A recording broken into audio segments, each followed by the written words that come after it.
Nabi kata, siapa sahaja yang rasa setuju dengan pembunuhan Osman, dia baca cerita-cerita, versi-versi tentang dan sepatutnya Osman itu kena dibunuh sebagaimana versi-versi dalam apa ni daripada sumber Syiah, maka orang ni akan dibangkitkan dengan Dajjal. Jadi Osman ni tuan-tuan dibunuh bila? Dibunuh pada 18 Zulhijjah tahun 35 Hijrah. Dajjal muncul bila? Tak muncul lagi zaman kita, tak ada lagi Dajjal. Dajjal akan muncul di akhir zaman.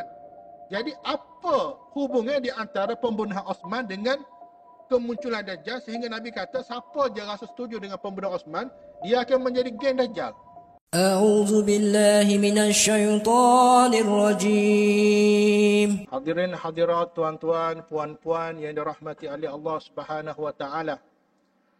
Pertama-tamanya kita merafakkan syukur ke hadrat Allah Subhanahu wa taala kerana pada malam ini kita diberikan izin, taufik dan hidayah oleh Allah Subhanahu wa taala untuk berkumpul di tempat yang barakah, di waktu yang barakah, bersama dengan orang-orang yang barakah. Kita doakan semoga keberkahan ini senantiasa dianugerahkan oleh Allah Subhanahu wa taala di dalam kehidupan kita. Amin ya rabbal alamin. Sebenarnya pada malam ni saya sebagai pengkuliah ganti dan tajuk untuk kuliah pada malam ini ialah tentang ilmu akhir zaman. Jadi saya tengok di jadual kuliah tadi ada Ustaz Sahib dah ada bincangkan tentang ilmu akhir zaman. Sebenarnya kita pun sendiri tak tahu tajuk apa nak letak. Dan ini kali pertama lah saya datang ke surah An-Nur section 20 yang sebelumnya pernah dijadualkan pada 3 minggu lepas bersama dengan Ustaz Ahmad Syahdan, Syekh daripada Syria, Syekh Husam Tayyar dan beberapa lagi asatizah. Tetapi pada malam tu saya tidak diberikan keizinan untuk hadir kerana demam, baru balik daripada Yaman. Jadi perubahan cuaca tu menyebabkan kita bila sampai di tanah air batuk-batuk, demam. Jadi kita minta ada Ustaz Darwish Al-Malibari untuk gantikan saya sebagai pengkuliah bagi program Maulidur Rasul Anjuran Ittihad Nur. Jadi apapun saya ni sebagai badal ataupun tayamum, disebutkan di dalam kitab Safinatun Najah, idza hadaral ma' batalat tayammum. Apabila hadirnya air maka batalah tayamum. Jadi pengkuliah ganti pada malam ini sebagai tayamum sahaja.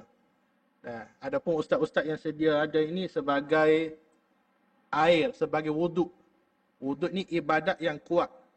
Alat taharah yang kuat berbanding dengan tayamum ni ialah kaedah bersuci yang sangat dhaif. Apabila datangnya air, maka terbatalah tayamum. Baik. Jadi pada malam ini kita berkongsi satu ilmu yang mungkin tuan-tuan, puan-puan dah sedia maklum dah tentang ilmu akhir zaman. Yang mana kita sedia maklum bahawasanya kepentingan belajar ilmu akhir zaman ini adalah sama penting sebagaimana kita belajar ilmu akidah, ilmu fiqh dan ilmu tasawuf. Begitu juga ilmu akhir zaman. Kerana ianya terkandung di dalam hadis Ummu Sunnah, hadis Jibril, yang mana tema di dalam hadis Jibril itu berkenaan dengan agama. Bila disebut agama, maka agama itu melengkapi 4 komponen, iaitu iman, Islam, ihsan dan asyratus sa'ah. Dan asyratus sa'ah inilah yang dipanggil sebagai ilmu akhir zaman. Yang mana tidak berlaku sesuatu pun peristiwa baik di masa lalu, sekarang ini ataupun di waktu mustakbal akan datang, kecuali telah diberitahu oleh Nabi SAW kepada umat ini.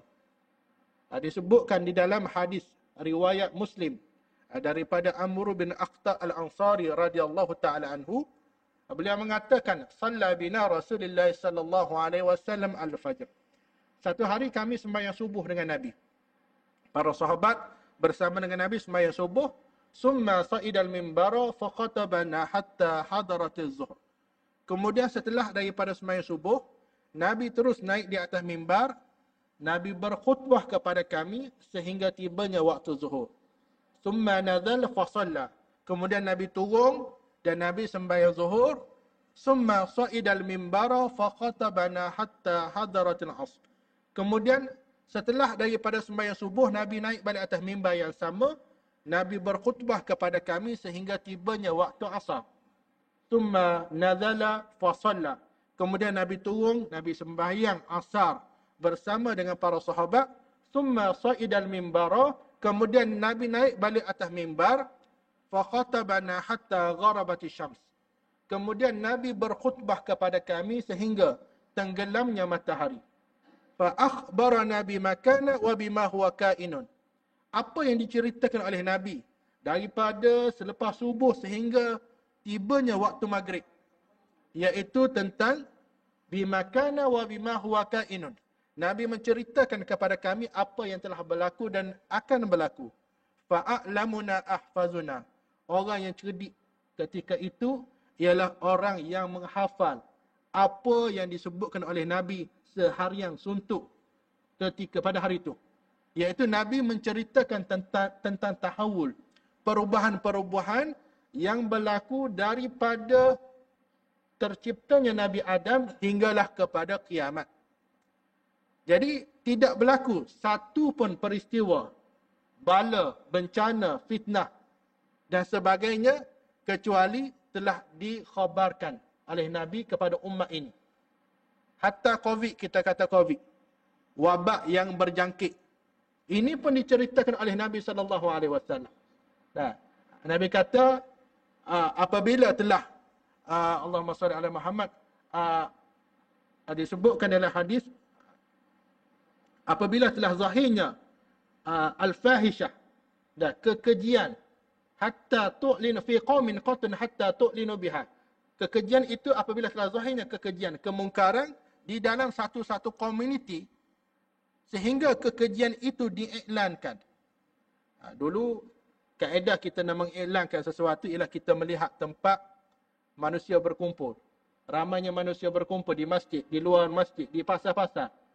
Sekarang ini tempat manusia berkumpul di mana? Di handset, dalam telefon. Walaupun kita berada dalam mood PKP beberapa bulan yang lepas, tapi sebenarnya kita berkumpul di dalam telefon. Tak keluar rumah 4 bulan pun tak ada masalah. Kita duduk dalam grup komuniti yang kita rasa dunia ni sangat luas. Walaupun handset ni kecil, kita duduk dalam bilik yang gelap. Tapi kita boleh bergelak, boleh bersukaria, boleh mengetahui info-info semasa. Dan banyak kekejian diiklankan di dalam handset. TikTok, berapa banyak fahisyah, kekejian. Dalam Instagram, dengan artis-artis, wanita-wanita yang mendedahkan aurat. Benda itu diiklankan, Allah Ta'ala akan balakan kepada umat ini, iaitu dengan penyakit at-ta'u wal-awja' allati lam takun qad madat fi aslafihim. Penyakit yang tidak pernah terlintas oleh mereka-mereka sebelum ini. Macam kita COVID ni baru dengar sahaja. Tapi benda tu adalah bala, adalah kemarahan, kemurkaan Allah Ta'ala disebabkan dosa-dosa yang manusia lakukan. Jadi ini adalah bahagian daripada peristiwa akhir zaman. Yang mana banyak peristiwa-peristiwa akhir zaman yang diceritakan oleh Nabi kepada umat ini. Apabila kita menyebut akhir zaman ini, bukan terhenti kepada Dajjal. Bukan terhenti kepada Imam Mahdi, turunnya Nabi Isa, Ya'juj Ma'juj, Dabbatul Ard, keluarnya matahari di sebelah barat.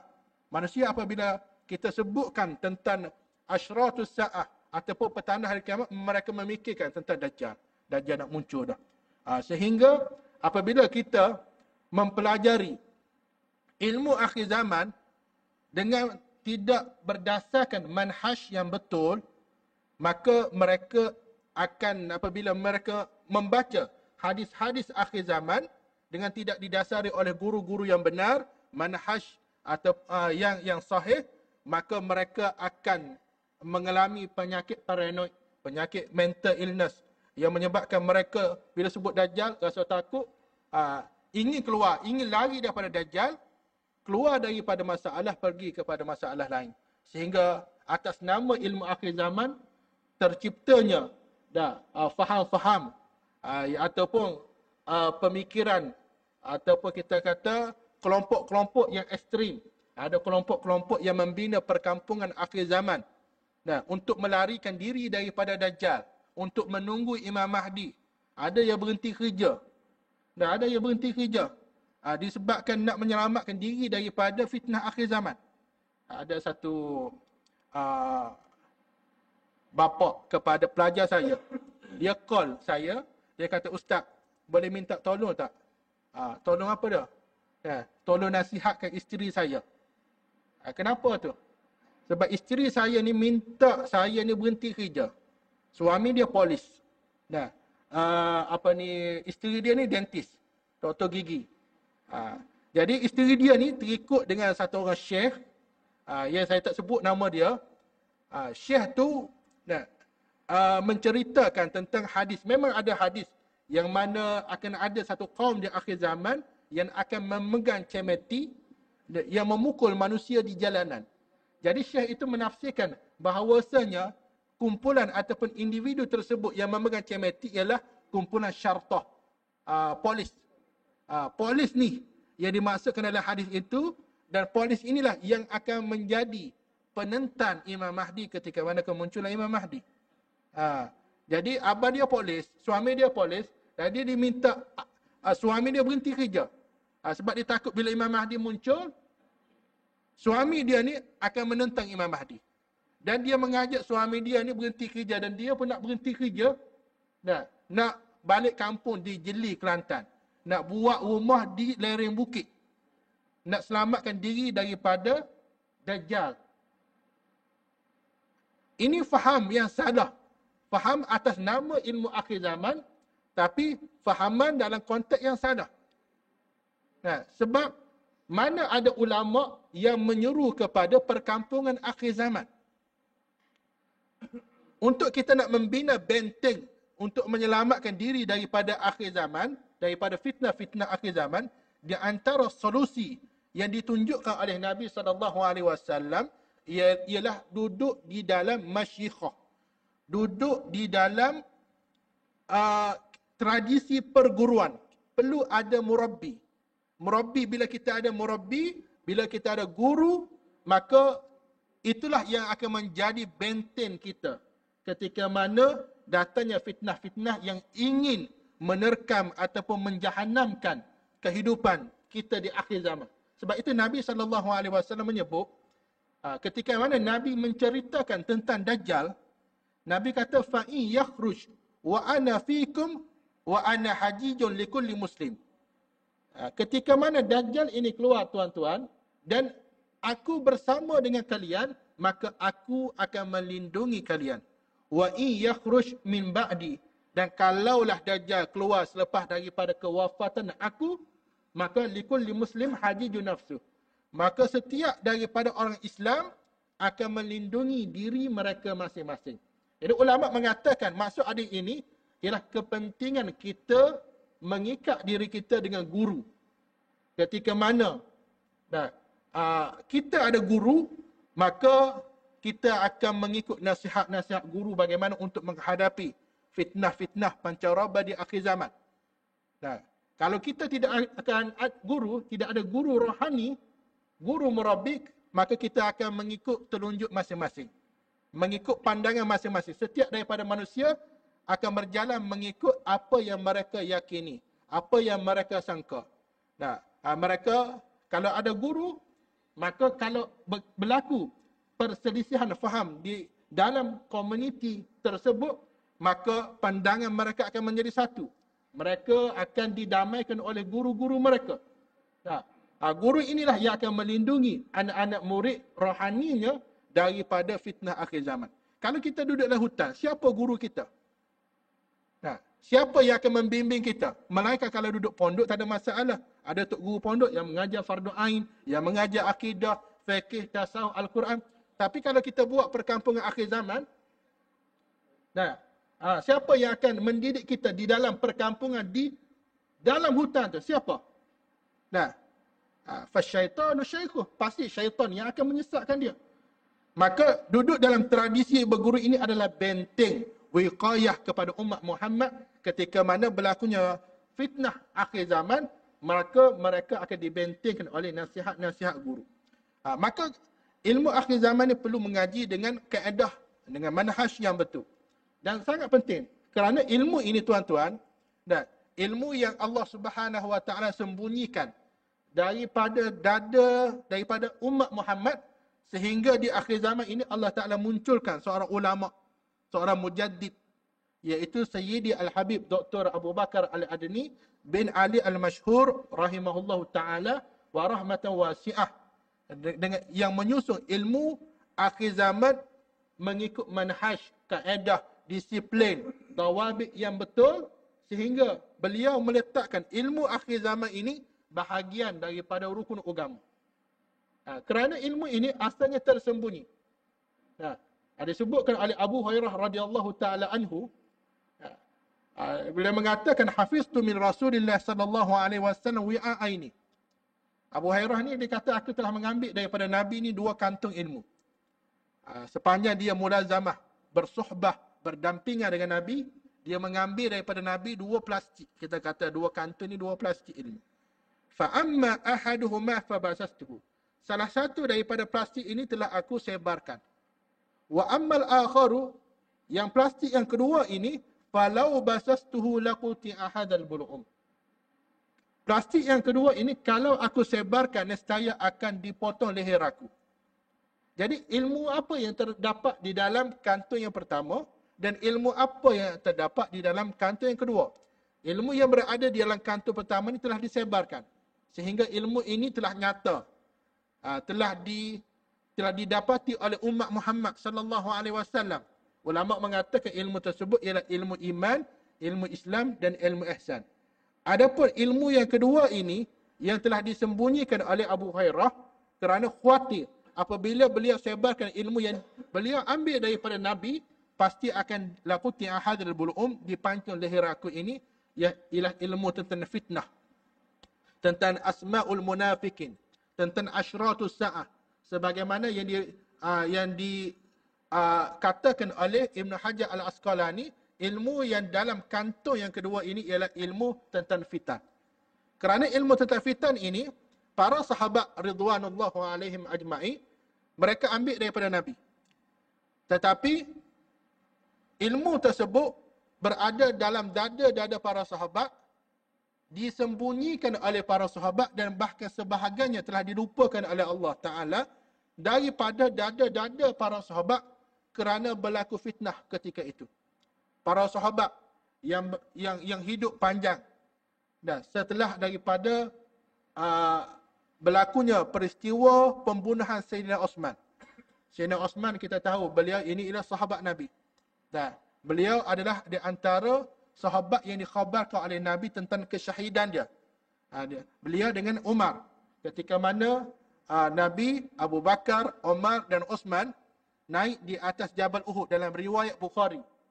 Faraja fabihim, tiba-tiba bergegar gunung Uhud.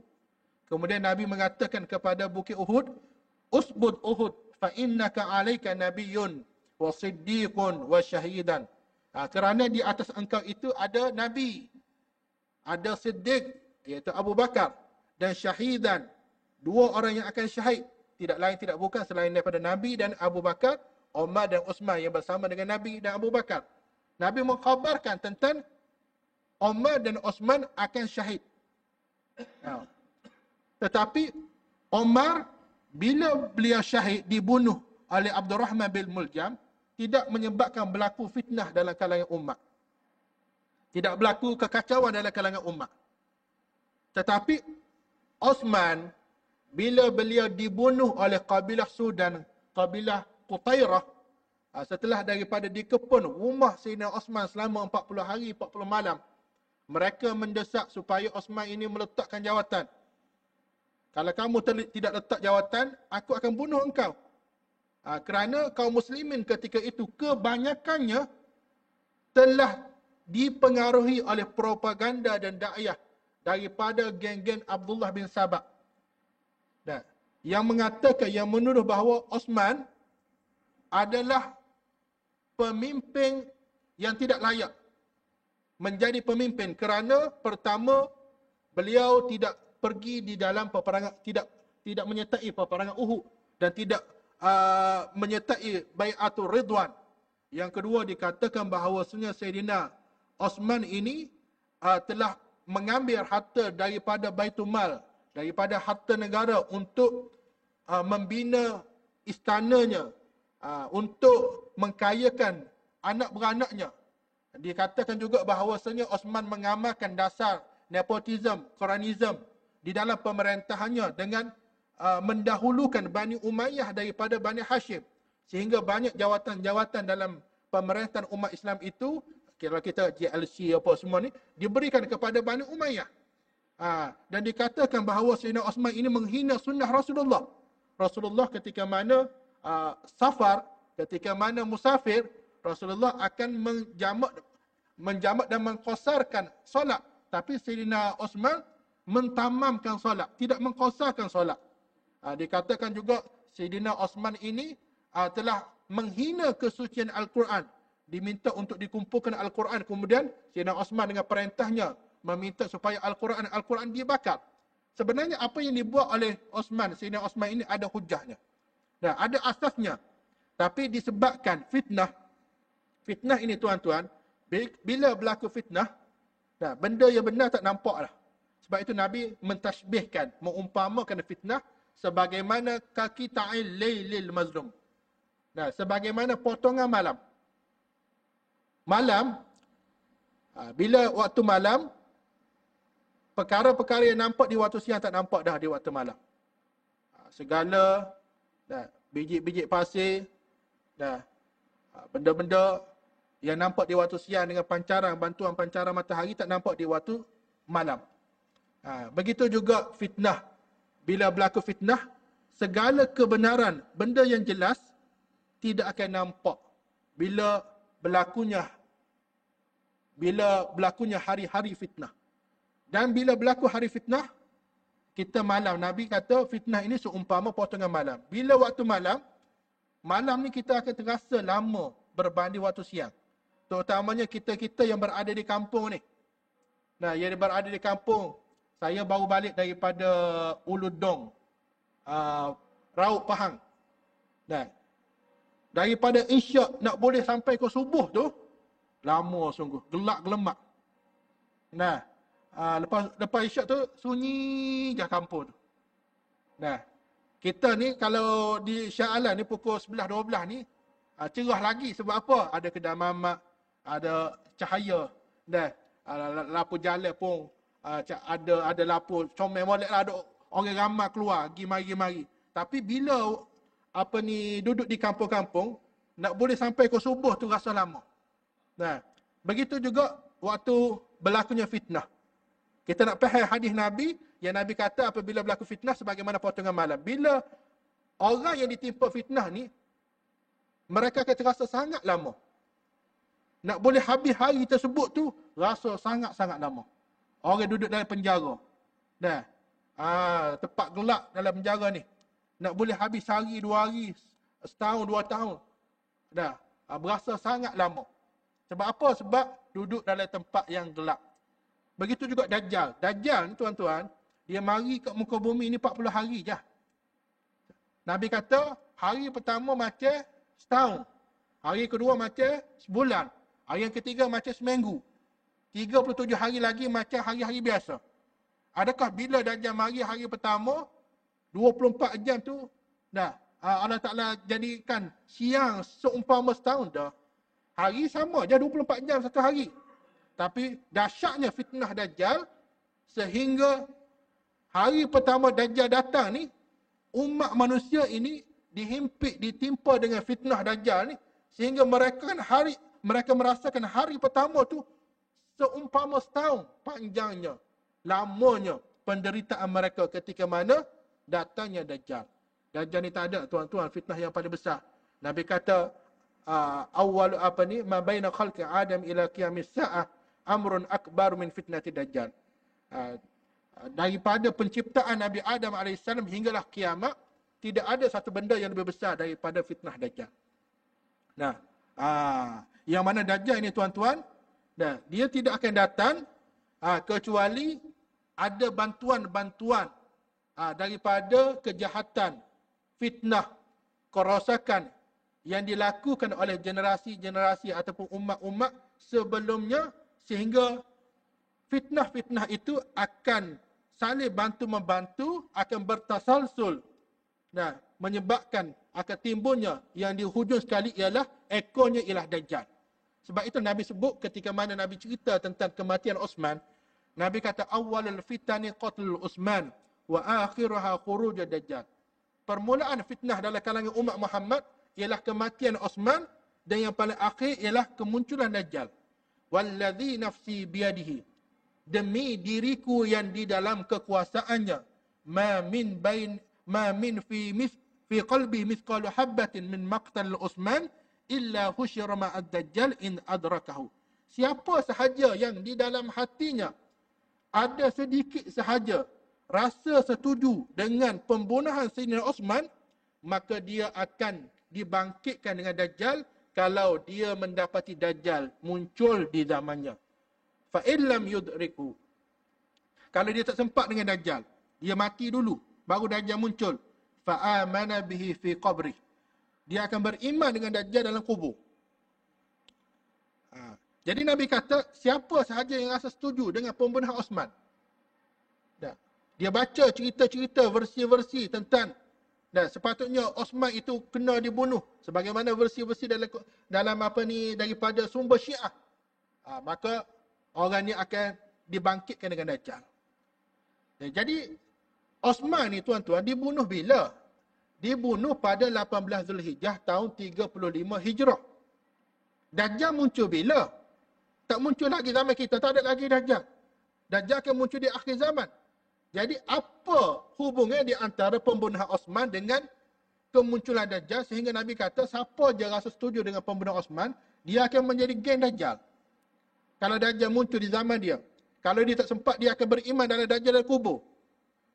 Jadi kata Habib Abu Bakar Al-Adni, hubungannya adalah irtibat. Irtibat, iaitu ahlul fitan ataupun murawwijal fitan. Murawwijal fitan ni ialah geng-geng yang berkongsi fitnah, kaki fitnah. Murawwijal fitan, penyemarak fitnah yang ada pada setiap zaman ni. Dia sebenarnya ada irtibat di antara satu sama lain. Maksud irtibat ni maksudnya ada connection. Iaitu pembunuhan Sayyidina Utsman dengan kemunculan Dajjal. Walaupun jarak tu lama, tapi ahli yang jahat, ahlul fitan, mereka sebenarnya ada sanad. Sebagaimana kebaikan ni ada sanad. Tuan-tuan mengaji Quran pun ada sanad. Ada silsilah. Tuan-tuan mengaji dengan tok guru tuan-tuan, tok guru tuan mengaji dengan tok guru tuan, sehingga sampai kepada Nabi. Begitu juga kejahatan ni ada sanad. Tok guru dia ni yang paling besar ialah sanad yang paling bawah sekali, iaitu Dajjal. Kerana setiap fitnah yang berlaku pada setiap zaman, dia ada connection dengan fitnah sebelumnya dan selepasnya. Sebab itulah dalam hadis Nabi SAW, Nabi menyebut, Nabi kata, ma min nabiyyin, tidaklah setiap Nabi yang Allah Ta'ala utus kepada fi qaumin, yang Allah Ta'ala utuskan kepada kaum mereka, illa hadzara ummatahu ad-Dajjal, kecuali mereka memperingatkan kepada kaumnya tentang Dajjal. Hatta Nabi Nuh AS memperingatkan kepada kaumnya tentang Dajjal. Nabi Musa, Nabi Ibrahim, Nabi Isa, setiap Nabi yang Allah Ta'ala utus kepada kaum mereka, mereka akan memperingatkan kepada kaum mereka tentang Dajjal. Nabi-Nabi terdahulu tak tahu tak Dajjal ni muncul zaman Nabi Muhammad. Hatta kita ni jadi umat Muhammad, duduk di zaman Nabi Muhammad pun tak biasa berjumpa dengan Dajjal. Nabi-Nabi terdahulu tak tahu tak Dajjal ni akan muncul di zaman Nabi Muhammad. Kenapa mereka memperingatkan kepada kaum mereka tentang Dajjal? Kaum mereka ni tak akan bertemu dengan Dajjal. Kenapa duduk ngomong kak Nok duk cerita tentang Dajjal ni? Apa faedah, apa hikmah, apa sebab? Seolah-olah cerita benda yang tak ada faedah. Nah, kaum dia takkan berjumpa dengan Dajjal, duk peringat tentang Dajjal. Ayat ni sebenarnya kata Habib Abu Bakar, kenapa ulama-ulama, kenapa Nabi-Nabi memperingatkan kepada kaum mereka tentang Dajjal? Bukanlah syakhsiyah Dajjal yang diperingatkan oleh Nabi-Nabi yang terdahulu. Nabi-Nabi terdahulu tahu bahawasanya Dajjal ni akan muncul di zaman umat Muhammad, di penghujung marhalah umat Muhammad. Tetapi yang diperingatkan, yang diberi ancaman peringatan ialah tentang fitnah Dajjal ni ada pada setiap zaman. Hatta zaman Nabi Adam AS. Peristiwa Qabil dan Habil ada kaitan dengan Dajjal. Nah, iaitu antara fitnah-fitnah Dajjal ialah ilmu yang menyesatkan, akidah yang merosakkan, dan ekonomi yang menindas, politik yang zalim. Ini semua adalah fitnah Dajjal. Fitnah Dajjal ni ada pada setiap zaman, yang mana kata Nabi SAW, ma min fitnatin, tidaklah fitnah ini yang Allah Ta'ala lakukan kepada umat ini, illa tasna' au tada' li fitnatid Dajjal. Kecuali fitnah yang Allah Ta'ala ciptakan untuk umat ini, dipersiapkan untuk Dajjal. Fitnah yang berlaku daripada zaman Nabi Adam hinggalah kepada kiamat, tidaklah berlaku fitnah itu kecuali dipersiapkan untuk Dajjal. Macam mana dah? Bismillahirrahmanirrahim. Kita sambung sedikit lagi. Jadi ilmu akhir zaman ini tuan-tuan, ya, bukan sekadar merujuk kepada Dajjal, perkara-perkara yang berkaitan dengan Dajjal. Ini adalah sebahagian daripada ilmu akhir zaman. Ya. Kerana di sana ada lagi banyak lagi bahagian-bahagian ilmu akhir zaman yang mana segala kelakuan kita, kehidupan kita seharian ini ada bersangkut paut dengan ilmu akhir zaman. Sebab itulah Sayyidi Al-Habib Abu Bakar Al-Adni bin Ali Al-Mashhur rahimahullahu ta'ala meletakkan ilmu akhir zaman ataupun yang dipanggil sebagai ilmu fiqh tahawulat sebagai salah satu daripada rukun agama untuk menyempurnakan lagi komponen-komponen agama yang tiga yang lain. Kalau dikatakan agama ini hanya terhenti kepada iman, Islam dan ihsan, kita akan melihat bahawa syariah ini adalah sesuatu yang sempit. Kerana hanya berkaitan dengan akidah, yang berkaitan dengan kefahaman kita, kepercayaan kita kepada ketuhanan, kenabian dan perkara-perkara gaib. Agama ini hanya merujuk kepada ibadat, puasa, solat, zakat dan sebagainya.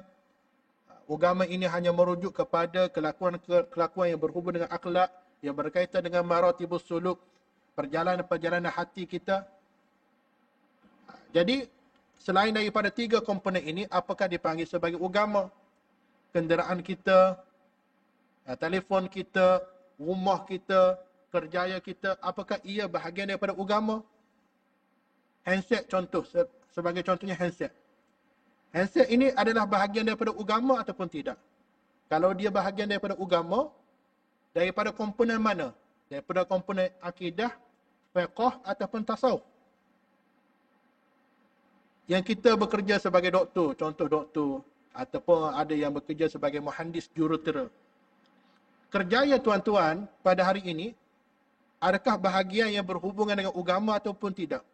Kalau berhubungan dengan agama, masuk daripada komponen ilmu yang mana?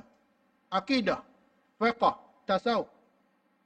Pasti ada satu lagi ilmu yang disebutkan oleh Nabi SAW sebagai ilmu asyratus sa'ah. Kalau handset, kita katakan handset ni masuk dalam komponen akidah, tak mungkin.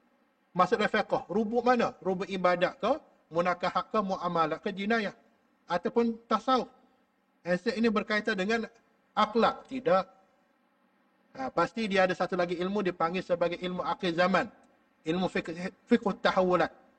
Kerana ilmu fiqh tahawulat ini ialah petanda-petanda kiamat yang diceritakan oleh Nabi SAW yang akan berlaku kepada umat dalam kehidupan.